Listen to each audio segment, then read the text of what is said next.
제 남편이 세상을 떠난 지 3년이 지났습니다. 처음 1년은 그저 숨만 쉬고 있었던 것 같아요. 아침에 눈을 뜨면 옆자리가 비어 있다는 게 믿기지 않았고 밤이 되면 그 사람 목소리가 들리는 것만 같았습니다. 35에 만나 28년을 함께 산 사람이었으니까요. 우리 딸 지훈이가 그때 제일 힘들어했어요. 아빠를 많이 닮은 아이라 더 그랬는지 몰라요. 매일 저녁 퇴근하고 오면 제 방문 앞에서 한참을 서성이다가 들어오곤 했죠. 엄마 괜찮아요? 뭐 필요한 거 없어요? 그렇게 물으면서도 정작 본인이 제일 힘든 얼굴이었습니다. 2년째 되던 해부터는 조금씩 일상으로 돌아가려고 노력했어요. 아침마다 공원을 산책하기 시작했고 오래 쉬었던 수채화 모임에도 다시 나가게 됐죠. 그 모임에서 민호 씨를 처음 만났습니다. 60이 넘었는데도 참 단정한 분이었어요. 회색 가디건에 청바지를 입고 계셨는데 그림을 그리는 모습이 무척 진지하더라고요. 몇 번 얼굴을 마주치다가 어느 날 그분이 먼저 말을 걸어왔습니다. 그림 정말 잘 그리시네요. 색감이 특히 아름다워요. 그렇게 시작된 대화였어요. 민호 씨도 3년 전에 부인을 잃었다고 했습니다. 암 투병 끝에 떠나보냈다면서 마지막 1년은 정말 지옥 같았다고 했어요. 우리는 자연스럽게 서로의 아픔을 나누게 됐습니다. 다른 사람들은 이해하지 못하는 것들이 있잖아요. 아무리 위로를 해줘도 겪어보지 않은 사람은 모르는 그 깊은 상실감 같은 것들이요. 그분과 이야기를 나누면 조금은 마음이 편해지는 느낌이었어요. 그런데 어느 날부터인가 민호 씨를 만나는 게 기다려지기 시작했습니다. 수채화 모임이 있는 목요일이 오면 아침부터 왠지 모르게 설레더라고요. 무슨 옷을 입을까 고민도 하게 되고 거울을 자주 보게 되고요. 58의 나이에 이게 무슨 일인가 싶었죠. 남편한테 미안한 마음이 들면서도 한편으로는 이런 감정이 느껴진다는 게 신기하기도 했어요. 살아있다는 느낌이랄까요. 민호 씨가 커피를 마시자고 했을 때 저는 한참을 망설였습니다. 그냥 친구로 지내는 건 괜찮은데 이렇게 둘이서 따로 만나는 건 뭔가 선을 넘는 것 같았거든요. 하지만 결국 따라 나섰어요. 우리는 공원 근처 조용한 카페에 앉아서 2시간 넘게 이야기를 나눴습니다. 첫사랑 얘기, 젊었을 때 꿈꿨던 것들, 자식들 이야기, 그리고 앞으로 남은 인생을 어떻게 살고 싶은지에 대해서요. 그날 헤어지면서 민호 씨가 제 손을 잠깐 잡았습니다. 다음 주에 또 봬요. 그렇게 말하는 그분의 눈빛이 참 따뜻했어요. 집에 돌아오는 길에 제 가슴이 두근거리는 걸 느꼈습니다. 이게 맞나? 이래도 되는 건가? 남편한테 너무 미안하지 않나? 온갖 생각이 다 들었어요.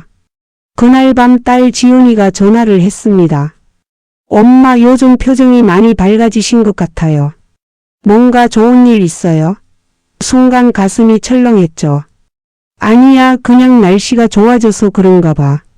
그렇게 얼버무렸는데 목소리가 떨리는 게 느껴졌어요. 지훈이는 그래도 다행이에요. 엄마가 웃는 거 보니까 저도 좋아요. 라고 했습니다.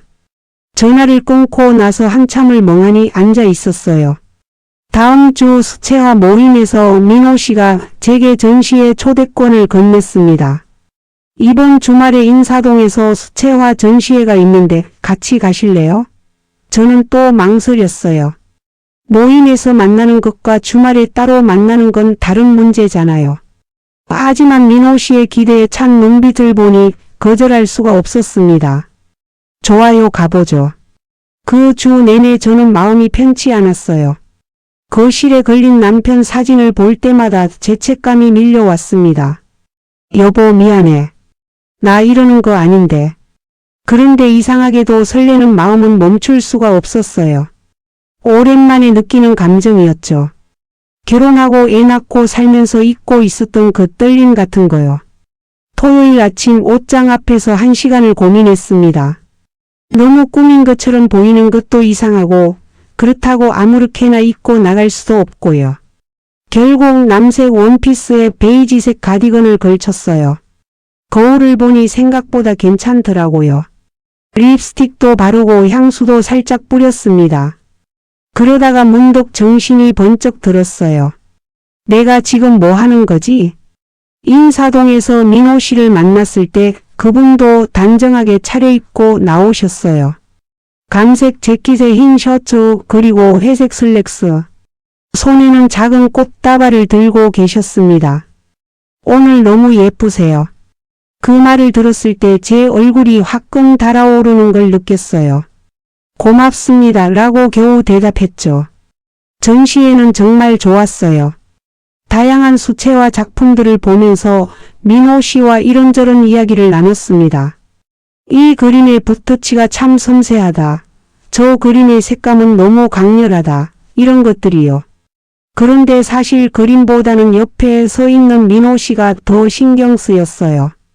가끔 제 팔에 살짝 닿는 그분의 손, 제 말에 웃어주는 그분의 표정 그런 것들이요. 전시회를 다 보고 나와서 근처 찻집에 들어갔습니다. 창가 자리에 앉아 차를 마시면서 민호 씨가 조심스럽게 말을 꺼냈어요. 저기 하나 여쭤봐도 될까요? 제가 너무 급하게 다가가는 건 아닌지 모르겠어요. 그 말을 듣는 순간 가슴이 철렁했습니다. 제 마음을 들킨 것 같았거든요. 아니에요, 전혀요. 저도 오늘 정말 좋았어요. 그렇게 대답하면서도 목소리가 떨렸어요. 민호 씨가 제 손을 살짝 잡았습니다. 우리 나이에 이런다는 게 좀 우스운 것 같기도 하지만 솔직히 말씀드리면 요즘 당신을 만나는 게 너무 기다려져요. 아침에 눈을 뜨면 오늘 당신을 볼 수 있을까 하는 생각이 제일 먼저 들고요. 그 고백을 듣는 순간 눈물이 핑 돌았어요. 기쁘면서도 슬프고 설레면서도 무섭고 그런 복잡한 감정이었죠. 저도요 라고 겨우 대답했습니다. 저도 선생님을 만나는 게 요즘 제일 기다려지는 일이에요. 하지만 동시에 너무 미안하기도 하고요. 민호 씨가 고개를 끄덕였어요. 저도 마찬가지예요. 집사람한테 미안하죠. 25년을 함께 산 사람인데 이렇게 다른 사람한테 마음이 가는 게 배신하는 것 같기도 하고요. 하지만 한편으로는 이렇게 생각해요. 우리가 남은 인생을 혼자 외롭게 사는 게 과연 떠나간 사람들이 바라는 일일까 하고요. 그날 저녁 집에 돌아와서 남편 사진 앞에 한참을 앉아 있었습니다. 여보, 나 이상한 사람 됐지? 당신 떠난 지 3년밖에 안 됐는데 벌써 다른 사람한테 마음이 가네. 미안해. 정말 미안해. 그런데 말이야, 나도 아직 살아있는 사람이잖아. 이렇게 혼자 남은 시간을 보내는 게 너무 외로워. 당신이라면 이해해 줄 수 있을까? 그때 딸 지훈이한테서 전화가 왔어요. 엄마, 내일 저녁에 시간 돼요? 우리 집에서 같이 밥 먹어요.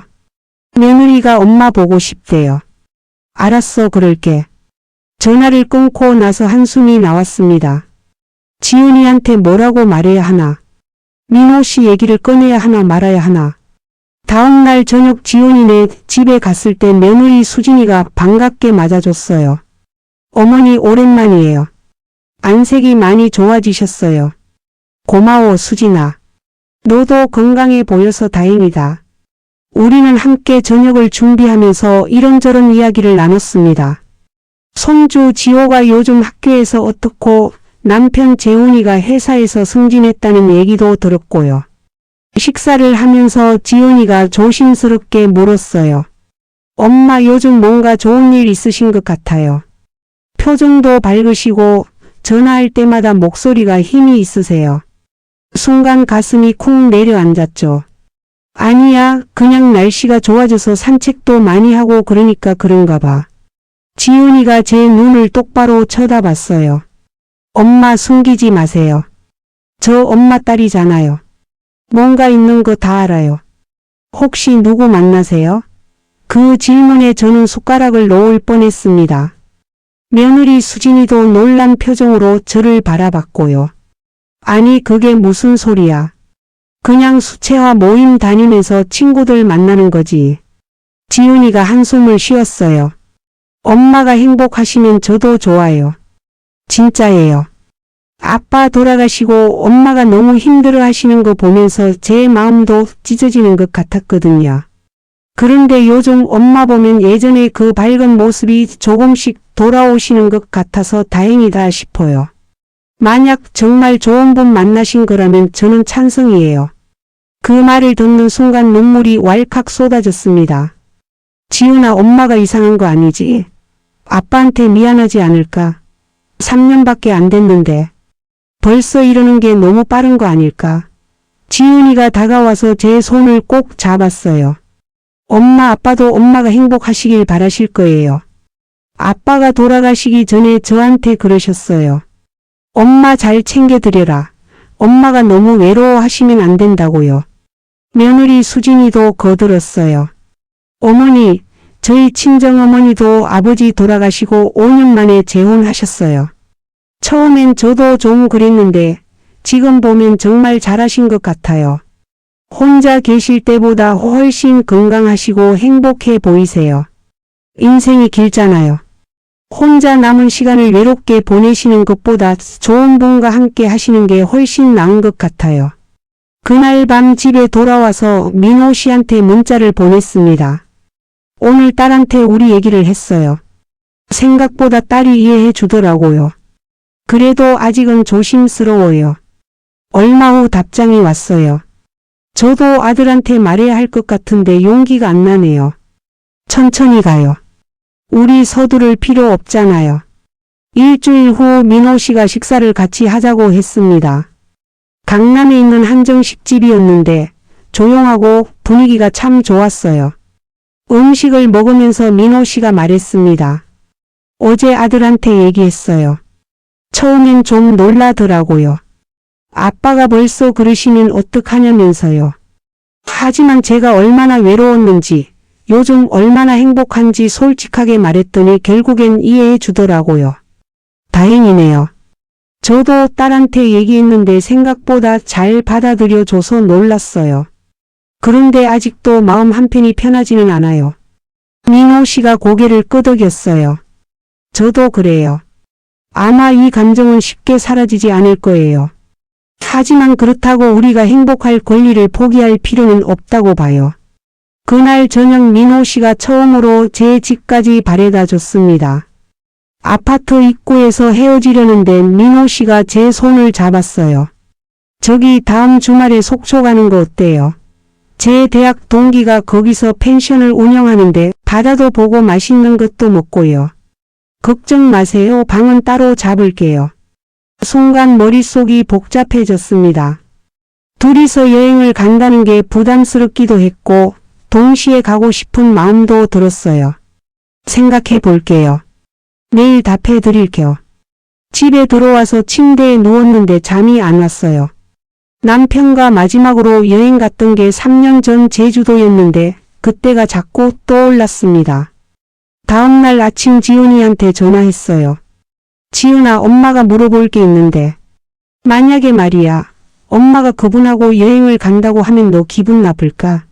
지훈이가 잠시 침묵하더니 대답했어요. 엄마, 솔직히 좀 이상한 느낌은 들어요. 아빠 생각도 나고요. 하지만 엄마가 행복하시면 그게 최고예요. 가세요. 조심히 다녀오세요. 그렇게 해서 저는 민호 씨와 속초로 여행을 가게 됐습니다. 출발하는 날 아침 가방을 싸면서도 계속 남편 사진을 쳐다봤어요. 여보, 나 잘못하는 거 맞지? 그래도 이해해줘. 나도 아직 살아있는 사람이야. 당신만큼 좋아하는 건 아니지만 그래도 이분과 함께 있으면 마음이 편해. 속초로 가는 차 안에서 민호 씨와 많은 얘기를 나눴어요. 젊었을 때 꿈, 후회하는 것들, 앞으로 하고 싶은 일들. 민호 씨는 정년 퇴직하고 나서 목공예를 배우고 싶다고 했고 저는 언젠가 유럽 여행을 가보고 싶다고 했죠. 그러면 우리 같이 가요.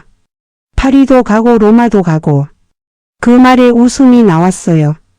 우리가 그럴 수 있을까요?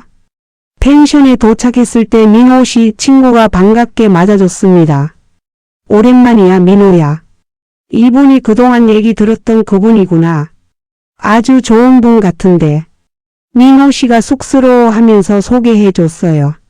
제 대학 동기 성진이야. 걔 말 너무 심각하게 듣지 마.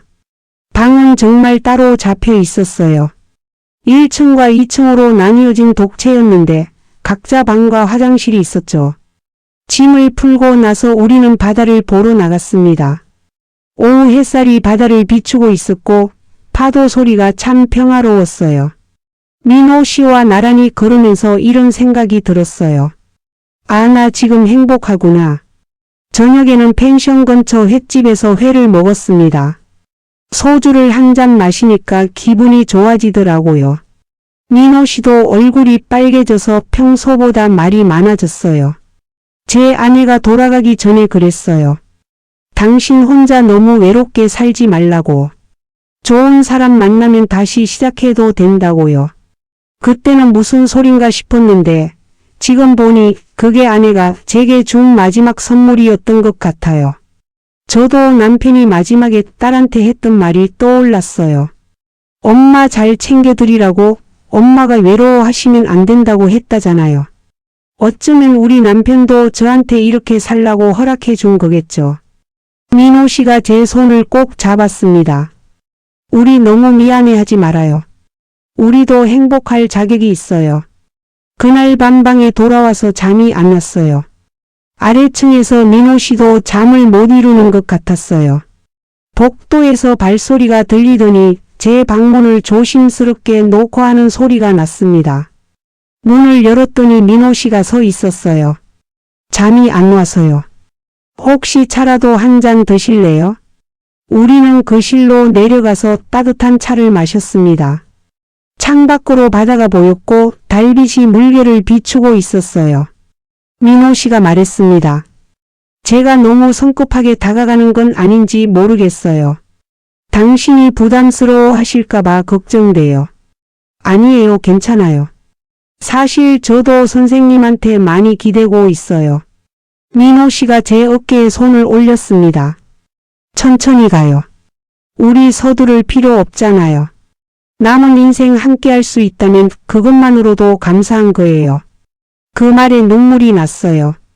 오랜만에 누군가한테 이렇게 위로받는 기분이었거든요. 다음날 아침 일찍 일어나서 해변을 산책했습니다. 민호 씨가 제 손을 잡고 걸었는데 처음엔 어색했지만 점점 익숙해졌어요. 이렇게 누군가와 손을 잡고 걷는 게 얼마만인지 모르겠더라고요. 파도가 밀려왔다 가고 갈매기들이 날아다니고 그런 평범한 순간이 너무 소중하게 느껴졌습니다. 속초에서 돌아온 후 일주일 동안 저는 묘한 기분으로 지냈어요. 행복하면서도 불안하고 설레면서도 두렵고요. 민호 씨와는 매일 통화를 했는데 목소리만 들어도 마음이 편해지는 게 신기했습니다. 그런데 문제는 시댁 식구들이었어요. 어느 날 시동생 재석이가 불쑥 집에 찾아왔습니다. 옳게 얘기 좀 해요. 무슨 일이냐고 물었더니 난처한 표정으로 말하더라고요. 형수가 요즘 남자 만난다는 소문 들었는데 사실이에요? 누가 봤대요? 속초 가는 거 봤다고. 순간 머릿속이 하얘졌어요. 누가 봤을까? 민호 씨 친구였을까? 그게 무슨 상관이에요? 저도 이제 혼자 사는 사람인데 누구 만나든 제 자유 아닌가요? 그렇게 말했지만 목소리가 떨렸어요. 재석이가 한숨을 쉬었습니다. 형수 형 돌아가신 지 겨우 3년밖에 안 됐어요.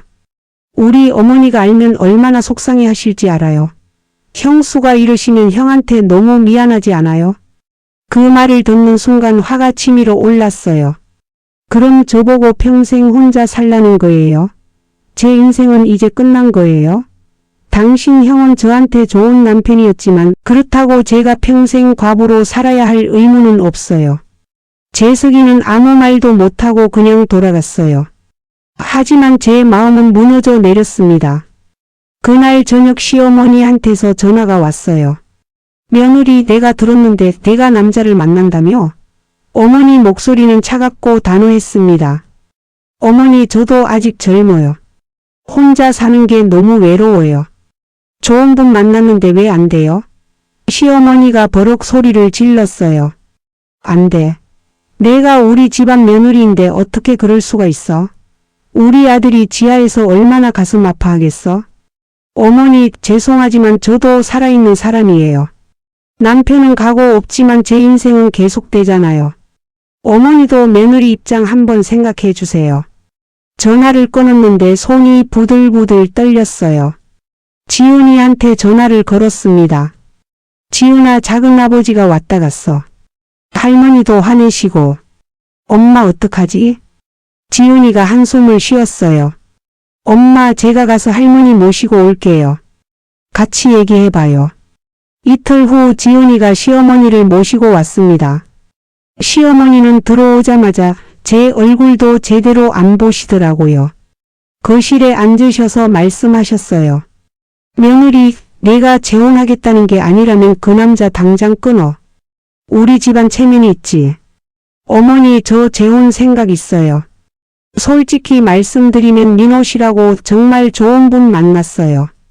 그분도 아내를 잃고 혼자 지내시는데 우리 서로 의지하면서 남은 인생 함께 살고 싶어요. 시어머니 얼굴이 새하얘졌어요. 뭐라고? 재혼? 내가 감히? 우리 아들 생각은 안 하고? 지훈이가 끼어들었어요. 할머니, 엄마도 아직 젊으세요. 60도 안 되셨는데 평생 혼자 사시라는 건 너무한 거 아니에요? 아빠도 엄마가 행복하시길 바라실 거예요. 시어머니가 지훈이한테 소리쳤습니다. 너까지 어미 편을 들어? 내 애비가 죽은 지 3년밖에 안 됐는데 벌써 딴 남자 생각을 해? 이게 사람이 할 짓이냐? 그날은 결국 싸우고 헤어졌어요. 시어머니는 나가시면서 다시는 우리 집 문턱 넘지 말라고 하셨고 지훈이는 울면서 저를 안아줬습니다. 엄마, 괜찮아요. 시간이 지나면 할머니도 이해하실 거예요. 하지만 저는 그날 밤 잠을 이룰 수가 없었어요. 민호 씨한테 전화해서 상황을 설명했어요. 민호 씨도 한숨을 쉬더라고요. 우리 아들도 사실 완전히 찬성하는 건 아닌 것 같아요. 그냥 입으로는 괜찮다고 하는데 표정을 보면 복잡해 보여요. 어머니 산소에 같이 가자고 했더니 거절하더라고요. 아직 준비가 안 됐대요. 일주일 동안 민호 씨를 만나지 않았습니다. 마음을 정리할 시간이 필요했거든요. 정말 이대로 밀고 나가는 게 맞는 건지, 모두를 불행하게 만드는 건 아닌지 온갖 생각이 다 들었어요. 그러던 중 시누이 미숙이한테서 연락이 왔습니다. 올케, 우리 커피 한잔해요. 미숙이를 만났을 때 그녀는 생각보다 부드러운 표정이었어요. 올케, 나는 올케 마음 이해해요. 사실 나도 올케 입장이었으면 똑같이 했을 거예요. 오빠 보고 싶고 그립지만 그렇다고 올케가 평생 혼자 살 수는 없잖아요. 그 말에 눈물이 났어요. 고마워요, 미숙씨. 하지만 어머니는 완고하세요. 평생 한 남자만 보고 사신 분이라 올케 마음을 이해 못하시는 거예요. 시간을 좀 드려야 할 것 같아요. 그리고 올케 한 가지만 부탁할게요. 오빠 기일이나 제사 때는 꼭 와줘요. 그것만 지켜주면 나머지는 올케 인생이니까 올케가 결정하세요. 그날 이후 조금씩 마음이 정리됐어요. 모든 사람을 만족시킬 수는 없다는 걸 깨달았죠. 민호 씨한테 전화를 걸었습니다. 선생님, 미안해요. 한동안 연락 안 해서. 많이 고민했는데 결론은 이거예요. 우리 계속 만나요. 다만 천천히 가요. 주변 사람들이 받아들일 시간을 좀 주면서요. 민호 씨가 안도하는 목소리로 말했어요. 그래요, 그렇게 해요. 사실 저도 한동안 고민 많이 했어요. 우리가 너무 이기적인 건 아닌가 싶기도 하고요. 하지만 결국 우리도 행복할 권리가 있다는 생각이 들더라고요. 우리 천천히 조심스럽게 가요. 한 달이 지나고 시어머니한테서 다시 연락이 왔어요. 며느리, 이번 주말에 아들 산소에 가는데 너도 같이 가라. 가겠다고 대답했어요. 산소에 갔을 때 시어머니는 여전히 차갑게 대하셨지만 예전보다는 조금 누그러진 느낌이었어요. 벌초를 하고 저를 올리는데 눈물이 났습니다. 여보, 미안해. 나 이렇게 살아도 될까? 산소를 내려오면서 시어머니가 말씀하셨어요. 며느리 내가 완전히 찬성하는 건 아니야. 하지만 내가 불행하게 사는 것도 보고 싶지 않아. 다만 우리 아들 제사만큼은 꼭 챙겨줘. 그것만 약속해줘. 예, 어머니. 그건 당연히 지킬게요. 제가 아무리 재혼을 해도 남편은 제 인생에서 가장 소중한 사람이었어요. 그날 저녁 민호 씨와 만났어요. 시어머니가 조금 받아들이시는 것 같다고 했더니 민호 씨도 다행이라며 웃었습니다. 우리 천천히 준비해요. 급할 거 없잖아요. 내년 봄쯤 가족들 모두 모여서 인사시키는 자리를 만들어 보면 어떨까요? 그러면 좋겠어요. 그런데 며칠 후 뜻밖의 일이 생겼어요. 민호 씨 아들 준호가 갑자기 아버지한테 반대한다고 나선 거예요. 민호 씨한테서 전화가 왔는데 목소리가 많이 지쳐 있었어요. 준호가 회사 그만두고 집에 들어온대요. 아빠가 재혼하는 거 보기 싫다면서요. 엄마 없는 집에서 못 살겠대요. 그게 무슨 소리예요? 준호 씨 35이나 됐잖아요. 민호 씨가 한숨을 쉬었어요. 그게 문제예요. 준호가 어머니한테 집착이 너무 심해요. 아내가 돌아가신 후로 아들이 저한테만 매달리는 게 사실 부담스럽긴 했어요. 제가 누구 만나는 걸 극도로 싫어하더라고요. 민호 씨네 집 상황이 심각해지면서 우리는 한동안 만나지 못했어요. 준호 씨가 정말로 회사를 그만두고 집에만 있으면서 아버지를 감시하다시피 했대요. 아버지가 외출하려고 하면 어디 가시냐고 따라 나서고 전화가 오면 누구냐고 묻고요. 민호 씨는 아들 때문에 저한테 전화조차 마음대로 못하는 상황이 됐습니다. 저도 답답했지만 어쩔 수가 없었어요. 그러던 어느 날 지훈이가 심각한 표정으로 찾아왔습니다. 엄마, 재훈이 오빠가 사업 때문에 돈이 필요하대요. 5천만 원 정도요. 그런데 자기가 말하기 뭐해서 저한테 엄마한테 말씀드려달래요. 순간 머리가 복잡해졌어요. 남편이 남긴 보험금이 좀 있긴 한데 그걸 다 쓰면 나중에 제 노후 자금이 없어지거든요. 지훈아, 엄마가 그 돈 다 주면 나중에 엄마 생활은 어떻게 하니? 지훈이가 난처한 표정을 지었어요. 그러니까요. 저도 그게 걱정이에요. 근데 오빠가 이번 사업이 잘 되면 2배로 갚겠대요. 엄마 어떡하죠? 생각을 좀 해볼게. 급한 거면 언제까지 필요한데? 이번 주까지래요. 민호 씨한테 조심스럽게 상황을 얘기했어요. 사위한테 돈을 빌려줘야 할 것 같은데 그러면 제 노후 자금이 많이 줄어들어요. 어떻게 해야 할지 모르겠어요. 민호 씨가 잠시 생각하더니 말했습니다. 제가 도와드릴게요. 제 여유 자금이 좀 있어요. 그건 나중에 천천히 갚으시면 돼요. 아니에요. 선생님 돈을 어떻게 받아요? 우리 아직 결혼도 안 했는데요. 민호 씨가 제 손을 잡았어요. 우리 곧 가족이 될 사람들 아니에요? 가족끼리 돕는 게 당연하죠. 걱정하지 마세요. 그 말에 눈물이 났어요. 이렇게 따뜻한 사람을 만나다니 제가 너무 행운아 같았거든요. 그런데 사위 재훈이한테 돈을 건네주고 나서 일주일 후에 충격적인 소식을 들었어요. 재훈이가 그 돈으로 사업을 한 게 아니라 주식 투자를 했다가 반 이상을 날렸다는 거예요. 지훈이가 울면서 전화를 했습니다. 엄마 미안해요. 제가 오빠를 제대로 확인 안 하고 엄마한테 말씀드린 거예요. 오빠가 거짓말한 거예요. 제 머릿속이 하얘졌어요. 5천만 원이면 제 1년 생활비가 넘는 돈인데 그걸 그렇게 날려버리다니요. 민호 씨한테 말하기가 너무 창피했어요. 하지만 숨길 수도 없어서 결국 사실대로 말했습니다. 민호 씨는 한숨을 쉬더니 말했어요. 괜찮아요. 돈은 다시 벌면 되는 거예요. 하지만 사위분하고는 한번 진지하게 얘기를 나눠보시는 게 좋을 것 같아요. 그날 저녁 재훈이를 만났어요. 사위는 고개를 들지 못하고 계속 사과했습니다. 어머니 죄송해요. 제가 욕심이 과했어요. 친구가 확실한 정보라고 해서 한번 해봤는데 완전히 속은 거예요. 제가 어떻게든 갚을게요. 재훈아, 지금 당장 갚으라는 게 아니야. 하지만 앞으로는 이런 무리한 투자하지 마. 지은이하고 지호 생각해서라도 안정적으로 살아야지. 그 일이 있고 나서 지은이가 자꾸 미안해했어요. 엄마, 제가 오빠를 제대로 못 봐서 이렇게 됐어요. 엄마한테 너무 죄송해요. 이제 민호 선생님한테도 뭐라고 말씀드려야 할지 모르겠어요. 괜찮아, 지은아. 민호 선생님은 이해해 주셨어. 그분 정말 좋은 분이야. 그런데 이 일로 준호 씨가 더 반대를 심하게 하게 됐어요. 민호 씨한테서 전화가 왔는데 목소리가 많이 지쳐 있었어요.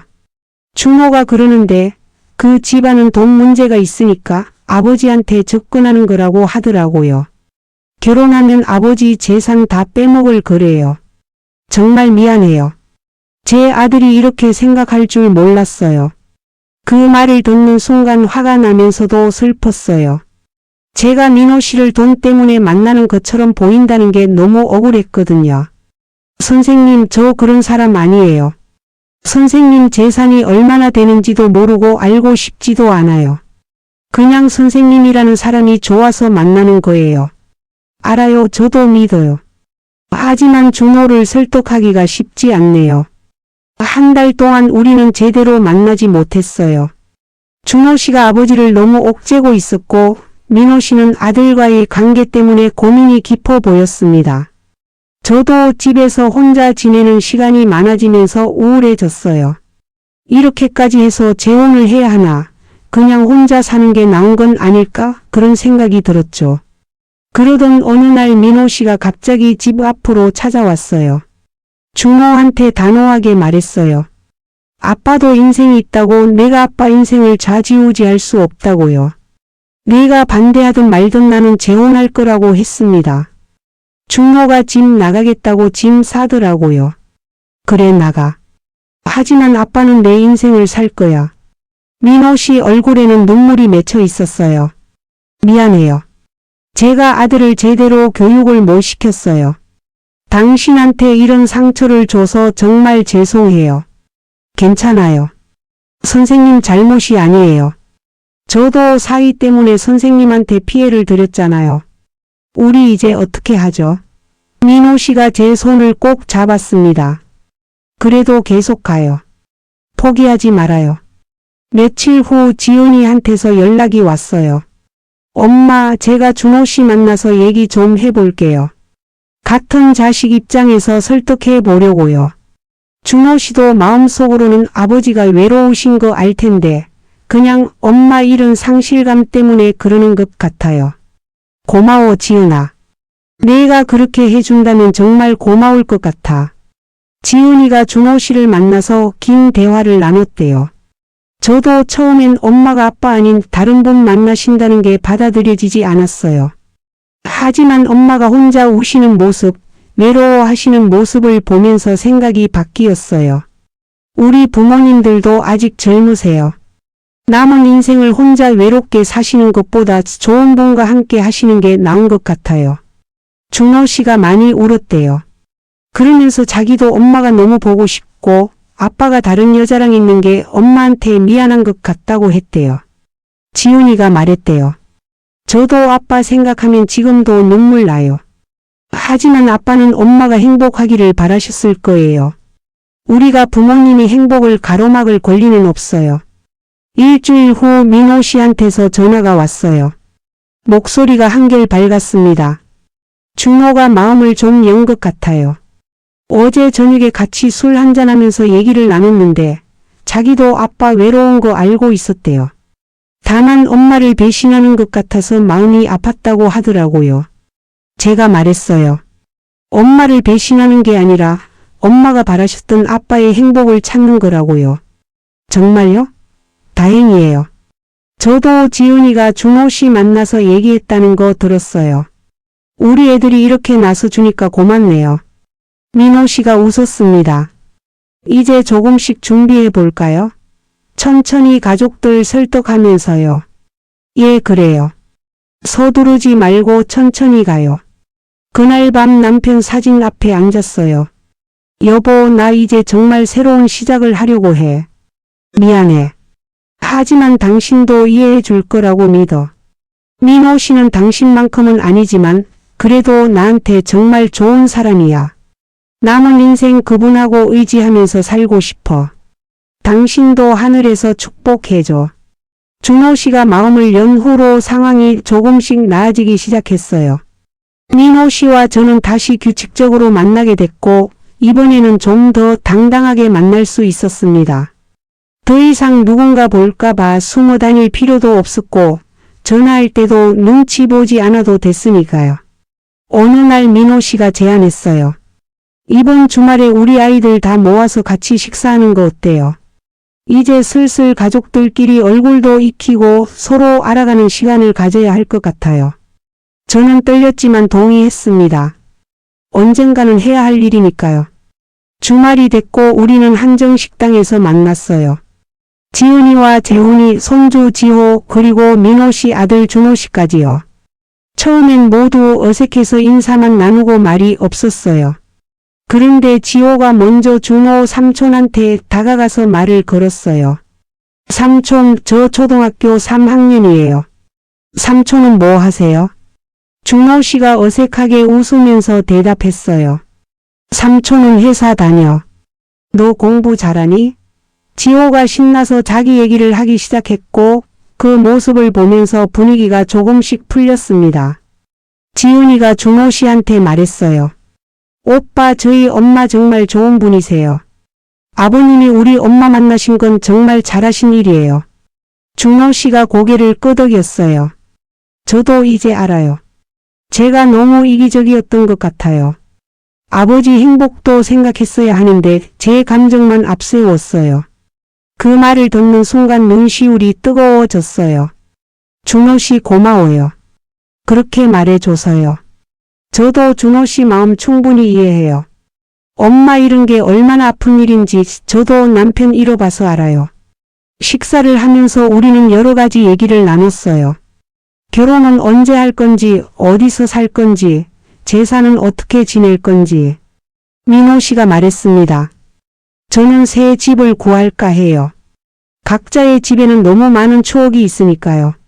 새로운 곳에서 새롭게 시작하는 게 좋을 것 같아요. 지훈이가 물었어요. 엄마, 그럼 지금 집은 어떻게 하실 거예요? 팔 거예요. 그 돈으로 새 집 장만하는 데 보태고 나머지는 너희한테 줄게. 재훈이가 황급히 말했어요. 어머니, 그건 아니에요. 제가 어머니 돈 날린 것도 있는데 어떻게 더 받아요? 괜찮아, 재훈아. 그건 그거고 이건 이거야. 딸한테 주는 건 당연한 거야. 준호 씨가 조심스럽게 말했어요. 아버지, 저도 제 생각을 말씀드려도 될까요? 저는 아버지가 어머니 집으로 들어가시는 게 어떨까 싶어요. 새 집 구하는 것도 좋지만 그러면 두 집을 다 처리해야 하잖아요. 어머니 집이 더 넓기도 하고요. 민호 씨가 저를 쳐다봤어요. 당신 생각은 어때요? 저도 그게 나을 것 같아요. 우리 집이 방도 3개고 넓어요. 선생님 짐 옮겨 오시면 될 것 같아요. 민호 씨가 웃으며 고개를 끄덕였습니다. 그럼 그렇게 하죠. 제 집은 준호한테 물려주고 저는 당신 집으로 가는 거예요. 준호 씨가 놀란 표정으로 아버지를 봤어요. 아버지, 저한테 집을 주신다고요? 그래, 너도 이제 결혼할 나이잖아. 내 집이 있어야지. 아버지는 이제 새 출발하는 거니까. 준호 씨 눈에 눈물이 맺혔어요. 아버지, 감사합니다. 제가 그동안 정말 철없었어요. 아버지 마음도 모르고 제 고집만 부렸어요. 이제야 아버지가 얼마나 외로우셨는지 알겠어요. 식사를 마치고 헤어질 때 지훈이가 제 손을 꼭 잡았어요. 엄마 행복하세요. 엄마가 웃는 모습 보니까 제 마음도 편해져요. 아빠도 하늘에서 엄마 보고 미소 지으실 거예요. 고마워, 지은아. 내가 이렇게 이해해줘서 엄마가 정말 든든해. 한 달 후 우리는 작은 결혼식을 올렸어요. 가족들과 가까운 친구 몇 명만 초대한 소박한식이었죠. 웨딩드레스 대신 한복을 입었는데 민호 씨가 그렇게 예쁠 수가 없다고 했어요. 58의 나이에 다시 입는 한복이었지만 그날만큼은 20살 새색시가 된 기분이었습니다. 식을 올리기 전에 저는 남편 산소에 다녀왔어요. 혼자 조용히 저를 올리고 말했습니다. 여보, 나 오늘 재혼해. 미안해. 하지만 당신도 알지? 내가 당신을 얼마나 사랑했는지. 그 마음은 변하지 않아. 다만 나도 아직 살아있는 사람이고 남은 인생을 혼자 외롭게 보낼 수는 없었어. 민호 씨는 좋은 분이야. 당신처럼 따뜻하고 다정한 사람이야. 축복해줘. 결혼식장에서 지은이가 저를 안아주면서 울었어요. 엄마 정말 예뻐요. 행복하세요. 준호 씨도 아버지 손을 꼭 잡으면서 말했습니다. 아버지의 새로운 시작 축하드려요. 이제 외롭지 않으시겠어요. 민호 씨도 눈물을 글썽이면서 아들을 안아줬어요. 시어머니도 오셨어요. 끝까지 반대하실 줄 알았는데 식장에 나타나신 거예요. 며느리, 내가 완전히 찬성하는 건 아니지만 그래도 내가 불행하게 사는 건 보고 싶지 않아. 행복하게 살아라. 우리 아들 제사만 잘 챙겨줘. 예, 어머니. 평생 잊지 않을게요. 감사합니다. 신혼여행은 제주도로 갔어요. 남편과 마지막으로 갔던 곳이었지만 이제는 새로운 추억을 만들 차례였죠. 바닷가를 걸으면서 민호 씨가 말했어요. 당신 만나서 제 인생이 다시 시작된 것 같아요. 감사해요. 저야말로 감사하죠. 선생님 덕분에 다시 살아있다는 느낌을 받았어요. 집으로 돌아온 후 민호 씨와 함께하는 일상이 시작됐어요. 아침에 일어나면 옆에 누군가 있다는 게 참 낯설면서도 좋았습니다. 함께 아침을 먹고 산책을 하고 그림을 그리고 저녁을 준비하고 그런 평범한 일상이 이렇게 소중할 줄 몰랐어요. 가끔 남편 생각이 나면 여전히 눈물이 났어요. 미안하다는 마음도 들었고요. 하지만 이제는 그 감정을 받아들일 수 있게 됐습니다. 사랑했던 사람을 잊을 수는 없지만 그렇다고 남은 인생을 멈출 수도 없으니까요. 민호 씨도 가끔 돌아가신 부인 사진을 보면서 눈물을 흘렸어요. 우리는 서로의 그런 모습을 이해하고 받아들였습니다. 1년이 지났고 우리는 이제 정말 부부가 된 것 같았어요. 지은이네도 자주 놀러 왔고 준호 씨도 여자친구를 데려와서 소개시켜줬어요. 시어머니도 가끔 집에 들르셔서 함께 식사를 하셨죠. 명절이 되면 두 집안 제사를 다 지냈어요. 먼저 남편 제사를 지내고 다음 날 민호 씨 부인 제사를 지냈습니다. 어느 날 민호 씨와 거실에 앉아 차를 마시면서 이런 얘기를 나눴어요. 우리 참 용감했던 것 같아요. 주변 사람들 눈치 보고 미안한 마음 때문에 포기할 수도 있었는데 끝까지 서로를 선택했잖아요. 민호 씨가 제 손을 잡았습니다. 당신을 만난 게 제 인생 최고의 선택이었어요. 비록 늦은 나이에 만났지만 남은 인생이라도 함께할 수 있어서 감사해요. 저도 그래요. 처음엔 정말 많이 망설였어요. 이래도 되나 너무 이기적인 거 아닌가. 하지만 지금 생각하면 우리 모두 행복할 권리가 있었던 거예요. 떠난 사람도 남은 사람도요. 민호 씨가 고개를 끄덕이며 웃었어요. 맞아요. 우리는 아직 살아있으니까요. 창밖으로 석양이 지고 있었어요. 붉게 물든 하늘을 보면서 생각했습니다. 인생은 참 알 수 없는 거구나. 남편을 잃고 세상이 끝난 줄 알았는데 다시 이렇게 새로운 사랑을 시작하게 될 줄은 몰랐어요. 미안한 마음과 설레는 마음 사이에서 수없이 흔들렸지만 결국 우리는 서로를 선택했고 지금 이 순간 행복합니다. 민호 씨가 제 어깨에 머리를 기댔어요. 내일은 뭐 하고 싶어요? 바다 보러 갈까요? 좋아요. 우리 속초 다시 가요. 그때 그 펜션 말이에요. 민호 씨가 웃으며 말했습니다. 그래요, 가요. 이번엔 당당하게 가는 거예요. 더 이상 숨지 않아도 되니까요. 그렇게 우리의 새로운 인생은 계속되고 있습니다. 완벽하지는 않지만 서로를 이해하고 배려하면서요. 가끔 외로움이 밀려올 때도 있지만 이제는 혼자가 아니라는 게 큰 위안이 됩니다. 50대의 노정 나이에 다시 찾은 사랑. 그것은 젊은 날의 열정적인 사랑과는 달랐지만 그만큼 깊고 따뜻한 것이었습니다.